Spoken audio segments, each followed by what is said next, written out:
Good evening in the East, good afternoon here in the West. I'm Rick Leventhal, and this is the Leventhal Report. 11 days ago, Joe Biden finally caved to a tidal wave of pressure and agreed to give up his quest for a second term as President of the United States, handing a gift-wrap invitation to his Vice President Kamala Harris to be the Democratic nominee. Harris didn't have to do anything for the privilege aside from serving as Joe's second in command the past 3.5 years. She didn't have to convince voters or delegates of her worthiness for the job, and she didn't have to justify the $250 million Biden already collected to help pay for her campaign.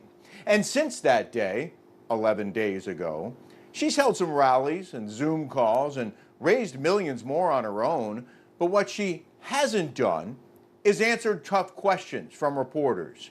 She did not immediately call a press conference to discuss this extraordinary development, to explain why she was, in fact, the best candidate for the Democratic Party, to discuss her plans for America if she wins, to defend her record as vice president and border czar. Maybe she'd have to explain her pathetically low approval rating while serving in the Biden administration and her lack of accomplishing anything significant as VP.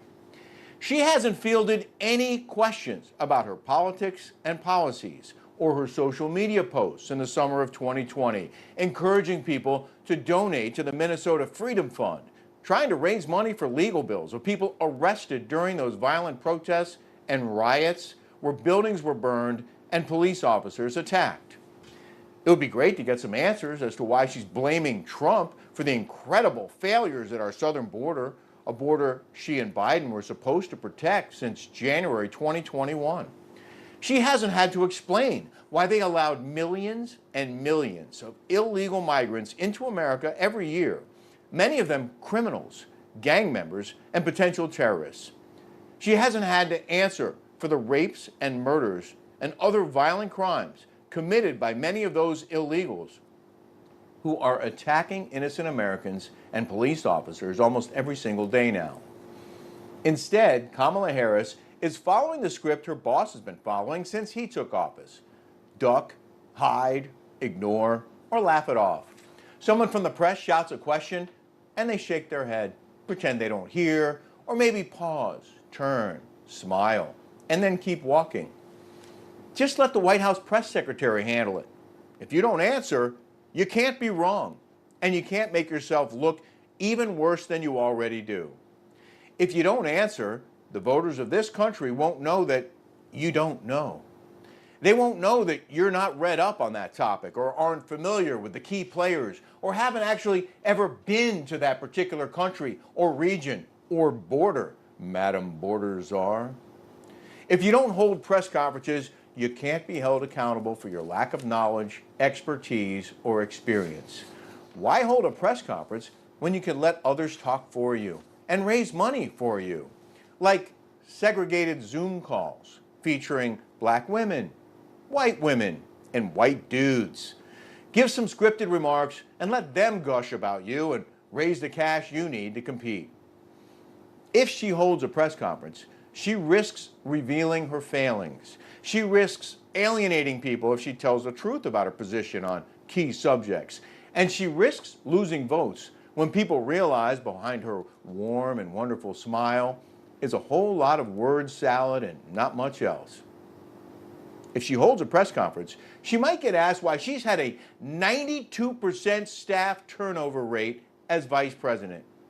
92%. Basically, everyone who's hired to work for her turns around and leaves. Gee, I wonder why they would do that. More than 9 out of every 10 hires to work for the Vice President of the United States quits? What does that tell you about the boss? We have a free press for a reason, to seek out the truth and keep people informed. We have a White House press corps for a reason, to keep the White House honest and on its toes. But if they don't do their job, and many of them haven't for the past 3.5 years, then we're all a bit in the dark, aren't we? The press need to shine a spotlight on Harris. It's critically important now and for the next 3 months. Donald Trump has had the brightest lights in the world trained on him for decades, even more so now. And he doesn't shy away from the light. He welcomes and embraces it. Ask him anything, he'll answer. Some people might not like everything he says, but at least he's not afraid to say it. And he's not afraid to take questions on almost any topic at almost any time. He did that when he was president, almost every single day. Once in a while, he might smile and wave at the cameras and keep walking. But most of the time, he'd stop and talk. And he held regular press conferences and gave regular one-on-one interviews. That's what presidents and presidential candidates are supposed to do. Imagine you were vice president, and all of a sudden you're now the party's nominee for the highest office in the land. What's the first thing you do? You call a press conference. You prepare a statement about what an honor it is and how excited you are to lead this nation. And then you answer questions about your goals and positions on the things that matter most to Americans, like inflation, crime, and the border. The only possible reason not to do that, as far as I can tell, is because you're not prepared. You don't have the answers. And if you don't have the answers after 3.5 years in the White House, then you shouldn't be running for president.